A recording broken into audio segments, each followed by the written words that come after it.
A symbol of our generosity as a church is that we give away the entire cash collection on the first Sunday of each month. And this Sunday we're giving it to the Housing Crisis Center.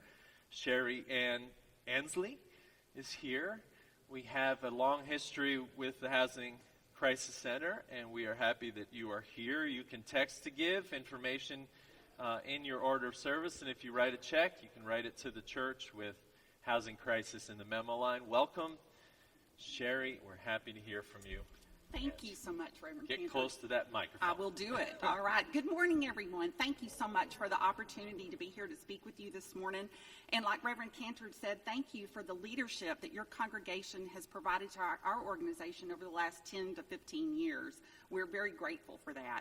I'd like to tell you a little bit about Housing Crisis Center. Our mission is to prevent and end homelessness for our community neighbors who are our U.S. military veterans, the families who are particularly escaping domestic violence issues, and for those who are mentally ill and disabled. We do that by providing over 166 units of housing on any given night. But housing is just where we start. Then we begin to really delve deeply into each individual person and family's issues and try to help them break down all the barriers that they may have in becoming more self-sufficient and achieving a real life of wholeness for them. I recently heard a gentleman talk on our veterans, and he said, there are lives still left to be lived, and we find that so true with all of our homeless that we work with. I've yet to meet a homeless person that really, truly, deep down wanted to be homeless.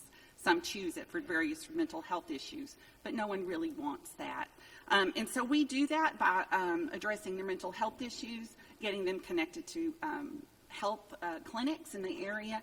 We delve deeply into their financial situations and help them guide them through making a plan to recover from their situation. But more deeply, I think, we work with them on a very deep level of just self-confidence and in knowing that they can pull their lives back together with assistance. So we really have worked closely with our community in housing those that are living under the bridge. We've taken several of those clients. I mentioned the domestic violence. We have a large percentage of our population are families that are escaping that. And a study that was done a few years back by UC Berkeley stated that the impact of homelessness on a child is equivalent physically to a stroke. And so to help that child recover is something that we do through play therapy and getting them back to being whole and ready to take on their education and do what they need to do to become successful adults. So we really are thankful that we have the opportunity to be with you here today. I love what you said, that we turn our hopes into actions, and that creates love. And that's what we do at Housing Crisis Center. People who come with hopes and dreams, we put things into action, and hopefully they feel loved at the end of that. And so we thank you for the opportunity to be with you today. I'll be here with you in the foyer later on, and we'll be happy to answer any questions that you have. So we appreciate very, very much for you and your church. Thank you. Thank you. Thanks.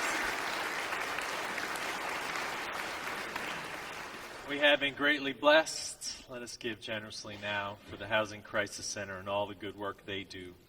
The offering will be given and received.